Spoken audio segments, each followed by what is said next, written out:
Muito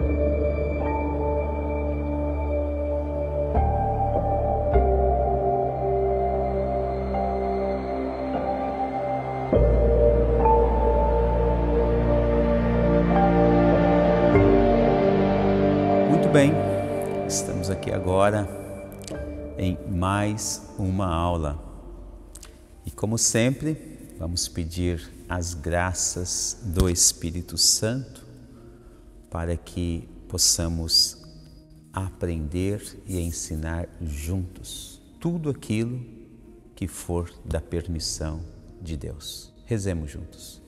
Em nome do Pai, do Filho e do Espírito Santo. Amém.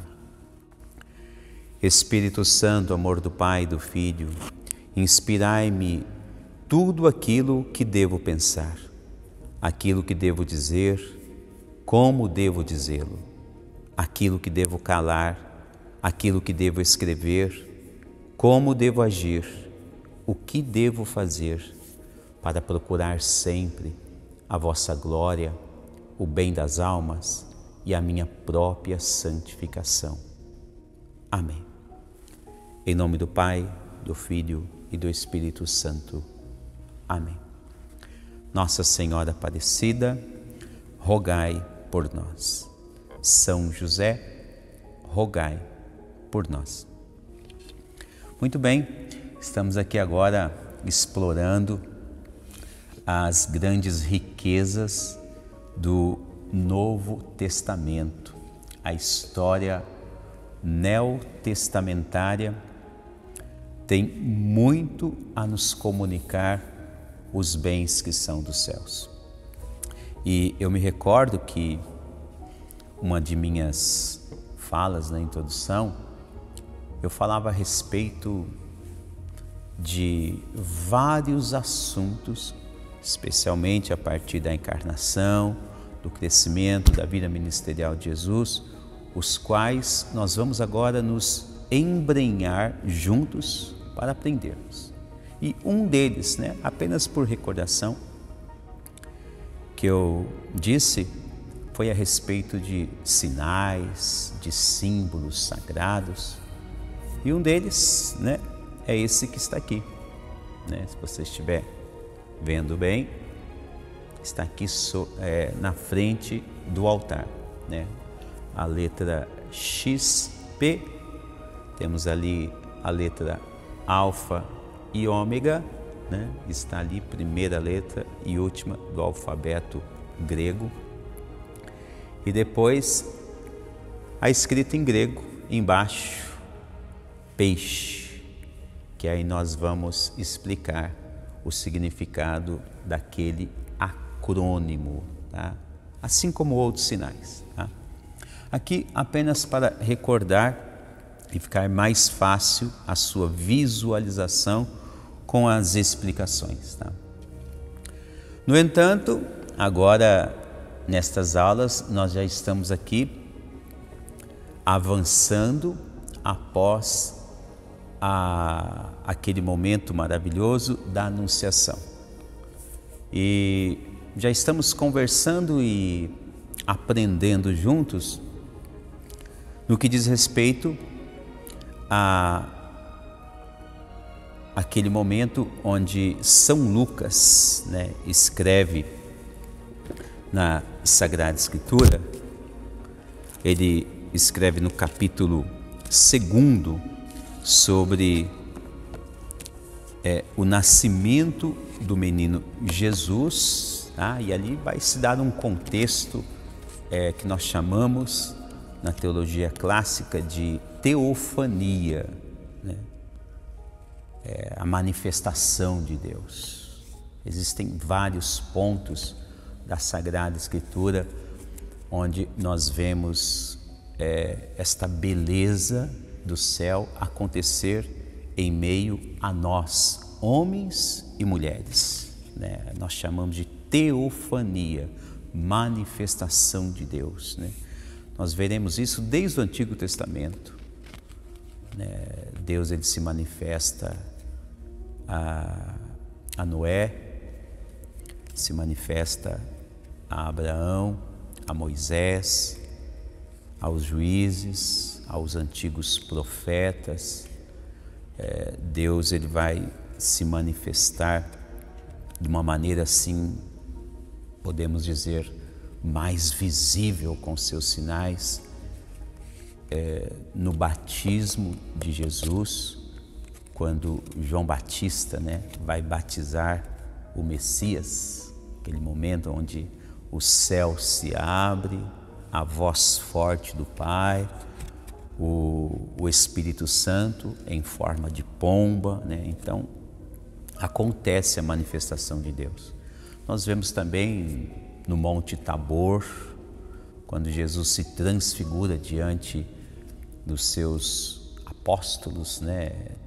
Tiago, Pedro e João, né?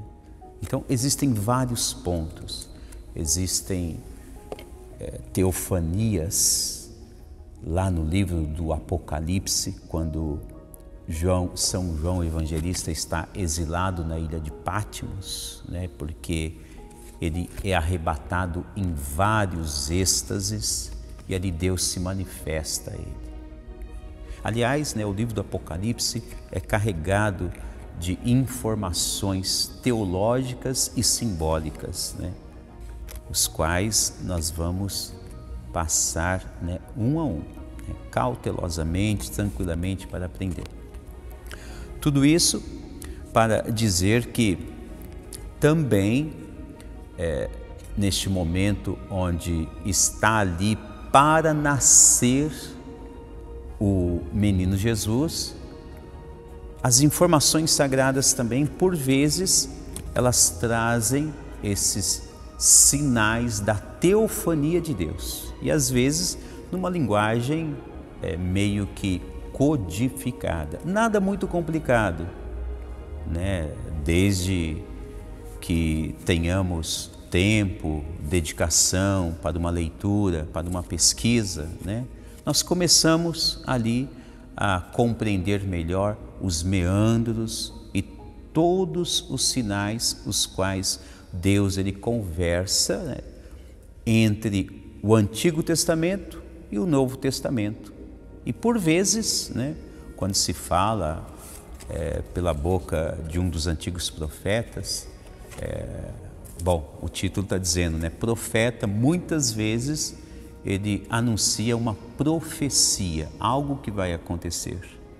E por vezes, né, as palavras que saem dos lábios dos profetas, né, aquelas que são inspiradas por Deus, sempre tem uma correlação com o Novo Testamento, com a chegada do Messias, né? E é interessante você começar a descobrir essas chaves de leitura, porque aqui está um dos princípios do nosso curso, né? A sua fé, ela começa a ser mais solidificada, mais robusta, mais forte, né? E nas últimas aulas nós falávamos a respeito daquele momento onde José ele sobe até a cidade de Davi, né, Betlehem, né, Belém, e eu dizia casa do pão. Belém significa casa do pão, né? E se você observar Betlehem, casa do pão, ela vai estar entrelaçada, né, com uma das profecias do Antigo Testamento. São várias, mas uma delas, né, aquela a qual, em uma das aulas anteriores também, nós passamos aqui rapidamente, né, que é profeta Miqueias, no capítulo 5, versos 1, ele diz que de ti, Belém Éfrata, sairá, né, o chefe que governará Israel, tá? Como é estudo e é aprendizado, penso eu que sempre é bom nós conhecermos cada vez melhor tanto as falas proféticas, como também as suas origens, né? E assim você vai aprendendo calmamente, paulatinamente, né? Sem muita correria. Aprendizado, especialmente na área teológica, ele precisa disso, que você tenha calma, tranquilidade e paciência, tá? Escute, absorva, aprenda, anote na sua Sagrada Escritura e escreva sempre no seu caderno de anotações. Então vamos lá. Aí é bom que a gente vai no Novo Testamento e volta, e aos poucos você vai guardando na sua memória, no seu coração, aquelas passagens que são assim bastante importantes, bastante significativas, e aí você vai meio que já aprendendo onde elas estão. Então vamos aqui, voltar, aquilo que eu estou ensinando agora. Profeta Miqueias, capítulo 5, já falamos isso em outra aula, mas é aprendizado e vamos de novo. Profeta Miqueias, capítulo 5, versos 1. E tu, Belém, Éfrata, de ti sairá para mim aquele que governará Israel. Tá? Esse primeiro versículo para nós, nesta ocasião, é o suficiente. Apenas aqui eu quero recordar dessas duas palavras que estão juntas. Belém, Éfrata. Belém, casa do pão. Éfrata, vindo do hebraico, significa frutífera. Então, o profeta está falando de algo que deve dar frutos.